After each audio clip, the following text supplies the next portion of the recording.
Morning, friends. I am Jackie. This is Goobers Only. Today we are at LA Comic Con. This is kind of a little mashup. It is day 3, but you know what? I decided to do what would I tell my mini me if this was my very first time attending. We'll scratch that. Selling at LA Comic Con. So let's get started. Also, by the way, I did do some tips yesterday, so you're gonna see me in a Tanjiro outfit first, and then we're gonna skip back to where we currently are. Early in the morning, 7 a.m., right here, right now.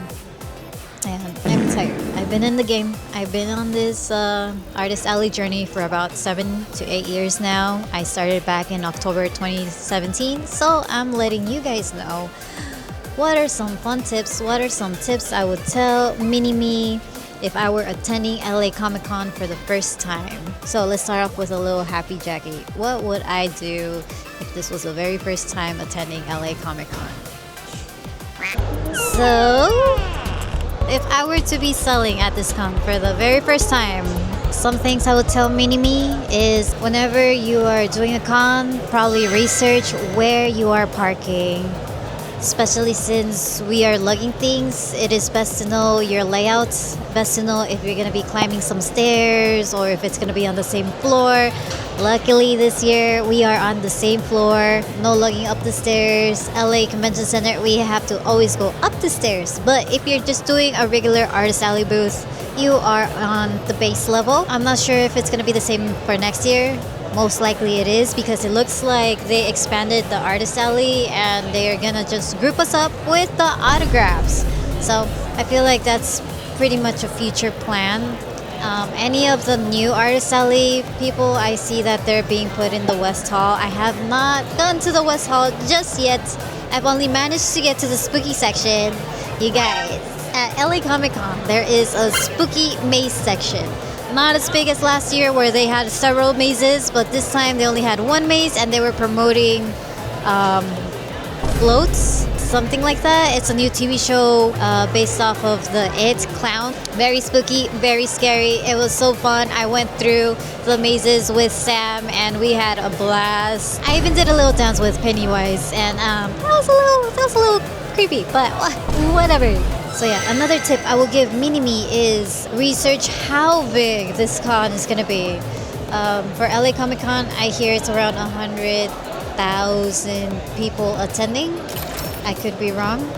I would research approximately how many people are gonna be attending, the cast, their casting, the type of shows they have scheduled.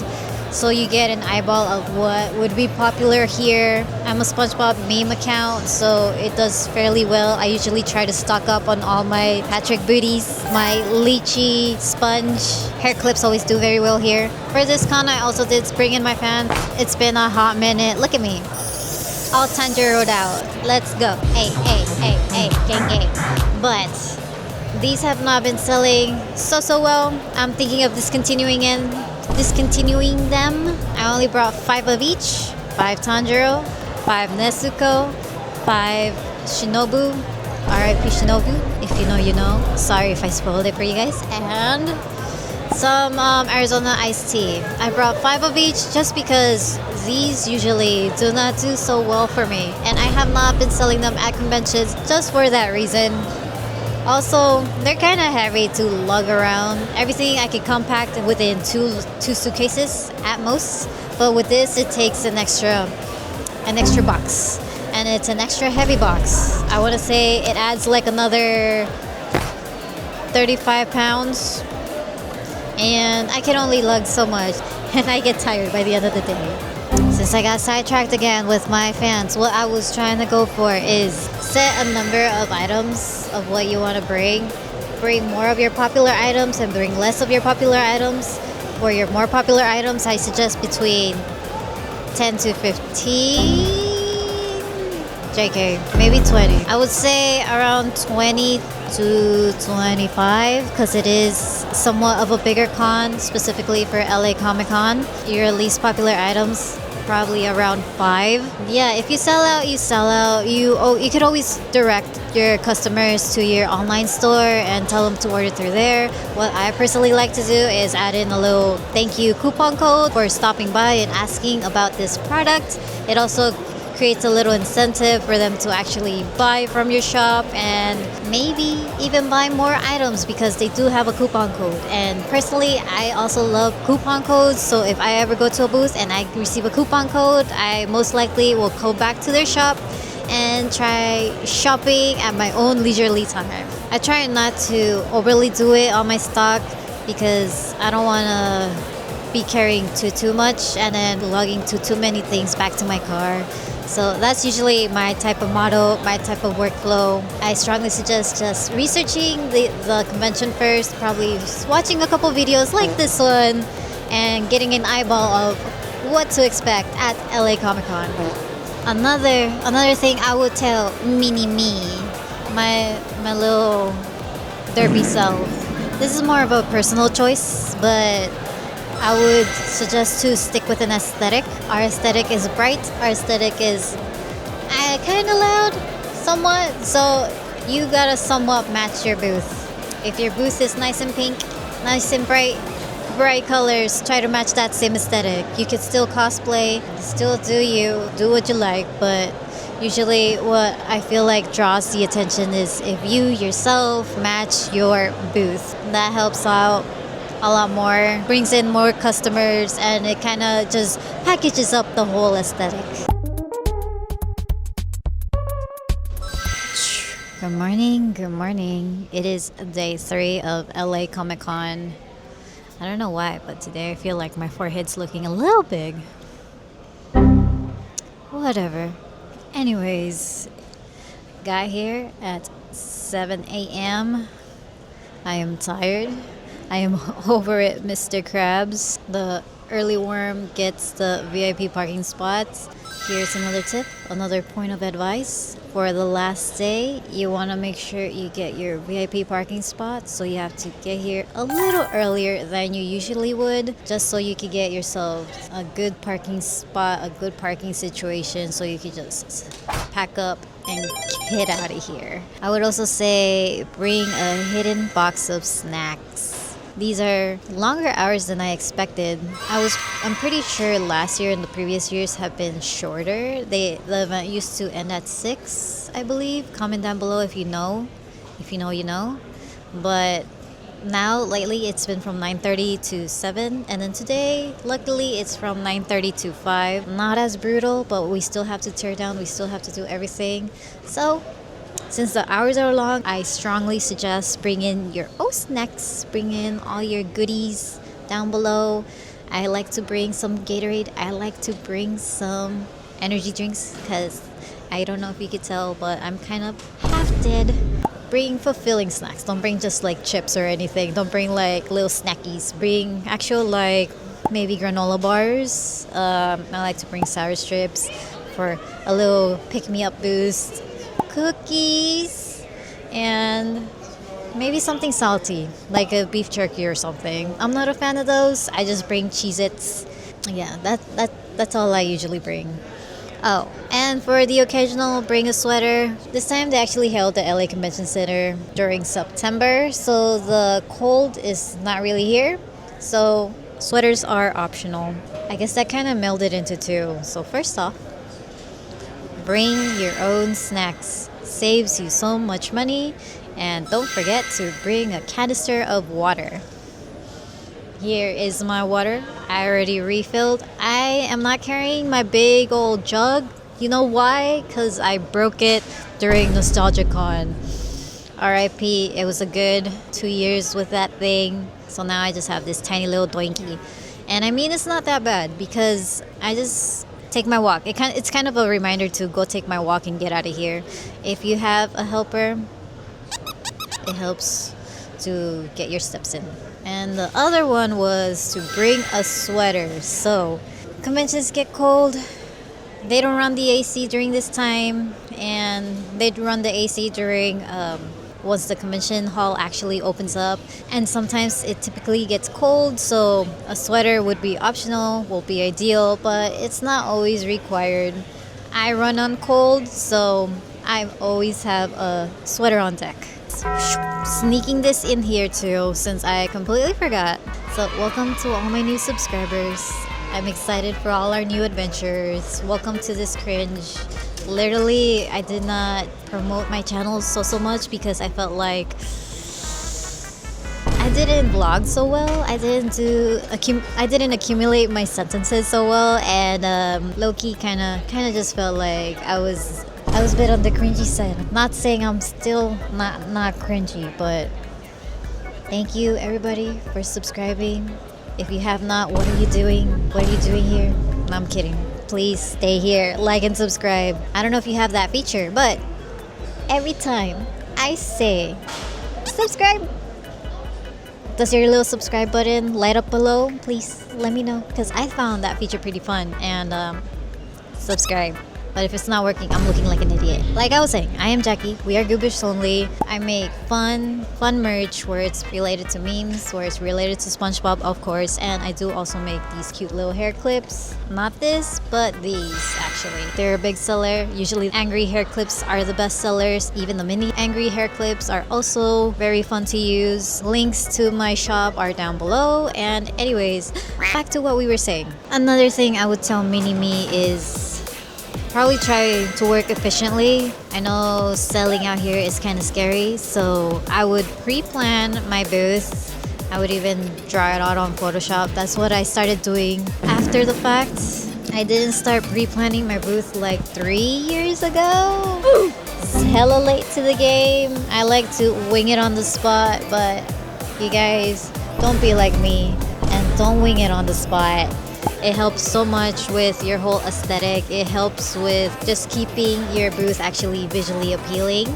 People usually like to look at things at eye level, so make your most popular items, like I just said, eye level, and then the least popular items more down below. What helps is pre-planning. Definitely pre-plan. Don't be like me. Don't be like this Uber. So since we're talking about pre-planning, I kind of decided to paint some of my displays. I'm really digging the green. It kind of matches my tablecloth. Pink and green is the aesthetic now. I just need to paint my portable